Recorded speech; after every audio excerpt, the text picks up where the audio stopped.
안녕하세요. 10월 31일 토요일입니다. 그야말로 10월의 마지막 날이네요. 이용이 불렀던 10월의 마지막 밤을, 그런 노래가 생각이 납니다. 어떻게 그냥 코로나 사태에 매몰되다시피 해서 살다 보니 10월도 지나간 것 같지 않게 훌쩍 다 가버렸습니다. 또 올해 2월달 1월 그러니까 구정 전후 무렵부터 코로나 얘기가, 그때는 우한 폐렴이었죠. 우한 폐렴 얘기가 나오기 시작해서부터 지금까지 계속해서 아주 코로나 스트레스 속에서 우리가 살고 있잖아요. 벌써 이번 주 되면서 계속해서 120명대, 어제가 124명이었나요? 126명이었나요? 확진자. 물론 저는 확진자 수는 중요하다고 생각 안 해요. 검사자 수가 중요한 거지. 근데 검사자 수는 이제 정부가 밝히지 않으니까. 그리고 확진자만 가지고 숫자를 100몇십 명으로 했다, 또 6, 70명대로 내렸다, 이거 하는데, 찬바람 나서 이제 본격적으로 11월 이제 중순 지나면서부터 날씨가 추워지면, 그때는 아마 걷잡을 수 없을 정도로 이 코로나19라고 하는 이 전염병, 폐렴이죠, 폐렴. 이것이 아마 강타할 것 같아요. 우리나라뿐만 아니라 전 세계 강타하는데 우리나라라고 별 수 있습니까? K방역 모범국가, 아무리 그렇게 자기네들끼리 스스로 속는 거죠, 그게. 자기네들이 검사 적게 해서 숫자 적게 나오게 해놓고는 그 숫자가 마치 사실인 것처럼 믿는, 스스로 자기 발목을 잡고 자기 올가미에 자기가 걸리는 이제 그런 상태를 만들고 있다고 보는데, 이 코로나가 결국은 저는 그렇게 봐요. 코로나 자체도 굉장히 위험하지만 코로나 때문에 결국은 경제가 폭삭 무너질 거다. 그러면 정권도 굉장한 치명타를 받게 될 거다.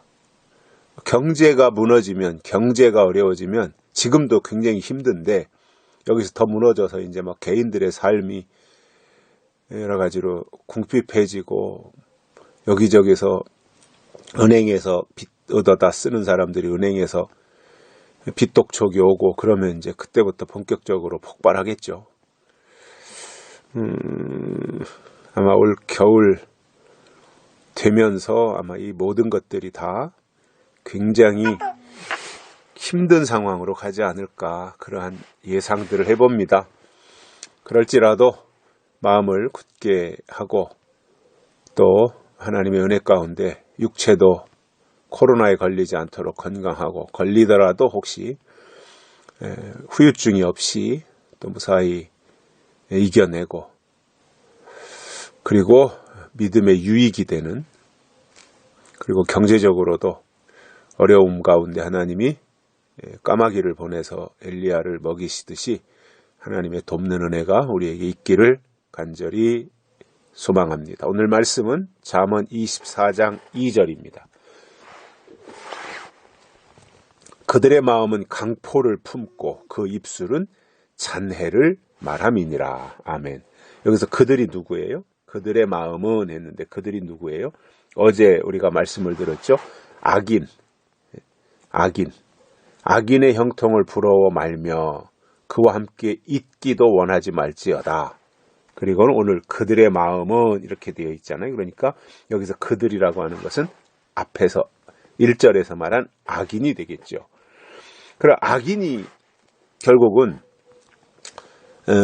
이 잠언에서 말씀하는 악인도 계시록하고 연결시켜보면 그 하나님의 뜻을 배반하는 자들이잖아요. 다시 오실 예수를 배반하는 자들. 결국은 초림 때 바리새인들과 같은 사람들이 악인이죠. 악인. 그러면 그 악인들의 마음은 어떠냐면은 강포를 품고 있다는 거예요. 악인들의 마음 속에는 그들의 심리 상태나 영적인 상태가 강포를 품고 있다는 거예요. 강포라는 게 뭐예요? 우악스럽고 사납다는 뜻이에요. 우리가 국어사전의 의미가. 굉장히 우악스럽고 사납고 난폭하고 이러한 것이 강포인데 그 악인의 마음속에는 이러한 강포가 있다는 거예요. 믿음은 뭐예요? 하나님의 사람들은 온유해지고 겸손해지고 그런 거잖아요.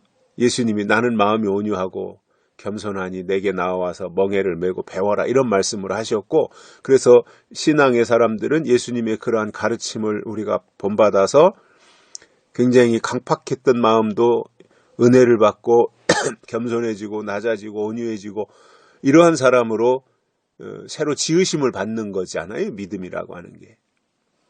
그런데 악인은 그들 속에 온유나 겸손이나 이런 게 없어요.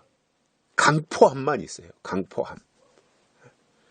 바로의 마음을 출애굽기에서 기록한 것을 보면 강팍했다 그러죠. 강팍했다. 강팍하다는 의미가 뭐냐면은 길가와 같은 딱딱한 땅을 말하는 거예요. 사람들이 오고 가면서 막 밟고 다니고 기계가 다니면서 밟아서 딱딱하게 굳은 땅, 거기에 씨앗이 떨어져도 뿌리 내리지도 못하고 싹도 트일 수 없는 아주 딱딱하게 굳은 땅, 이것이 바로의 마음이었다는 것이고, 그 바로의 마음을 출애굽기에서는 강팍하다라고 말하고 있는데, 솔로몬은 잠언에서 그것을 강포라고 하고 있어요. 강포.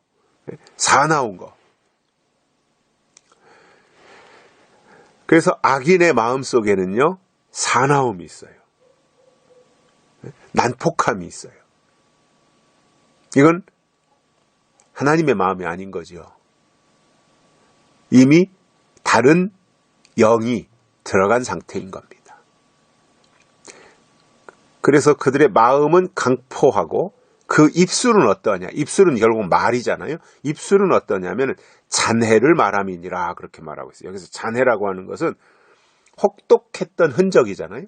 뭔가 전쟁의 흔적 이런 것에 대해서 아주 그 전쟁의 잔해가 굉장히 심각했다 이런 표현을 하잖아요.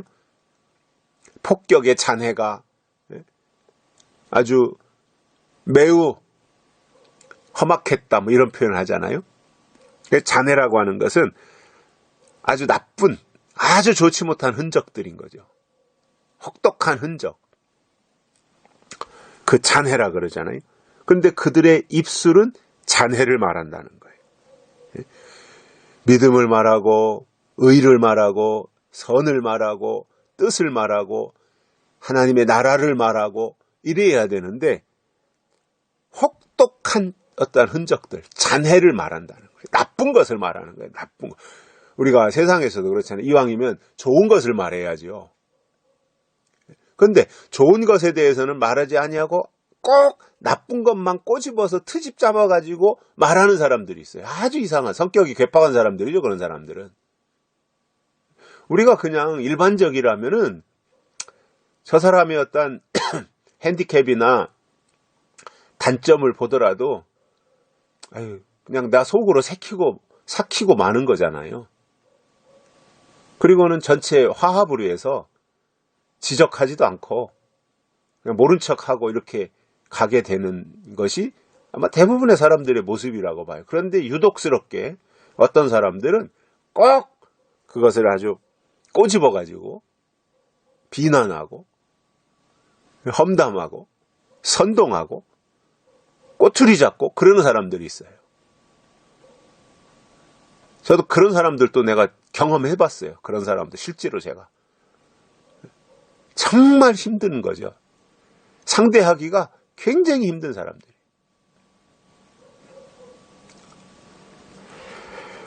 우리가 이왕에 하나님의 사람이라면 말 한마디에 천냥빚도 갚는다 그러잖아요. 이왕이면 좋은 말을 하고 또 서로에게 유익한 말을 하고 이로운 말을 하고 그렇게 해야 유익한데 서로에게. 그런 것은 한마디도 하지 아니하고 아주 그냥 그 나쁜 것에 대해서만 꼬투리 잡아가지고 그렇게 말을 하고 만나기만 하면 남 헐뜯고 험담하고 이런 사람들이 있어요. 이게 입술에 잔해가 있는 거예요. 잔해가. 나쁜 것들이 입술에 머물러 있는 거예요.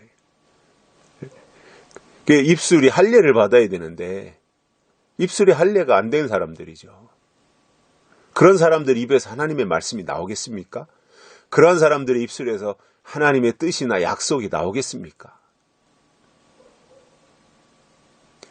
그러니까 말로는 제사장이고 말로는 바리새인이고 말로는 서기관이고 이렇게 말했는데 그 사람들이 예수님 초림 때 보니까 다 예수 죽이는 일에 앞장섰던 사람들이에요. 죽여라 죽여라 하면서 오히려 바나바 강도 바나바를 살려주고 예수를 대신 죽이라고 할 정도로 아니 예수님이 그 사람들한테 뭐 잘못했어요. 그 사람들의 아버지를 쳐 죽였어요. 예수님이 그 사람들한테 잘못한 게 뭐가 있어요? 바리새인이나 제사장들한테. 다만 시대가 바뀌었는데 너희는 바뀐 시대를 모르고 지나간 옛날 것만 붙잡고 있으니 그렇게 해서는 안 된다. 이제 시대가 바뀌었고 새로운 세상이 열렸으니 이제 새로운 방향에서 하나님을 믿어야 된다. 이런 얘기한 게 예수님이잖아요. 올바른 얘기한 거죠. 그게 그렇다 해서 개인적으로 무슨 인격 모독을 했습니까? 그런데 그게 그렇게 듣기 싫었던 거예요. 그래가지고 그냥 어떻게 하든지 예수를 올가매가지고 예수님에 대해서 아주 그냥 매장시키는 그 일을 바리새인들이 앞장서고 제사장들이 앞장서고 했던 거 아닙니까? 그럴 수 없는 사람들이 그런 게 문제가 되는 거죠.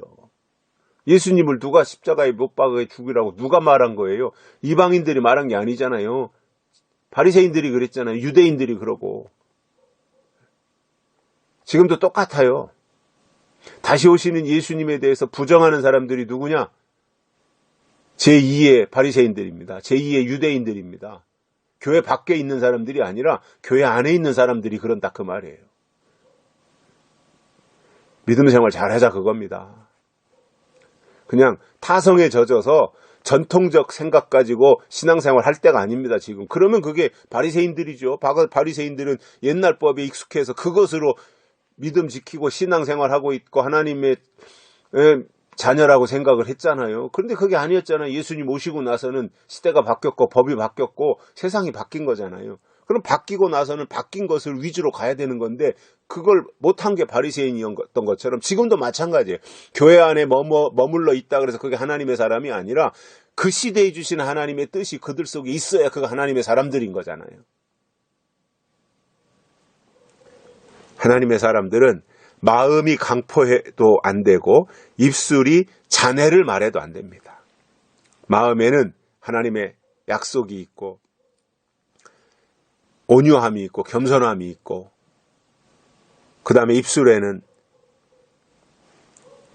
어떠한 헐뜯고 비난하고 비방하고 이런 것이 있는 것이 아니라 하나님의 뜻을 말하고 감사를 말하고 예수님이 다시 오시는 일에 우리가 어떻게 같이 협력해야 될 것인지에 대해서 말하면서 누군가를 향해서 헐뜯고 비난하기보다는 감싸고 또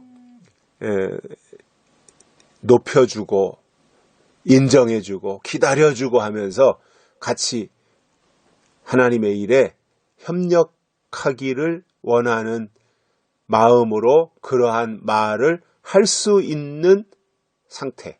그것이 하나님의 사람의 입술이 아니겠는가 이렇게 생각을 합니다. 여기까지 하겠습니다. 감사합니다.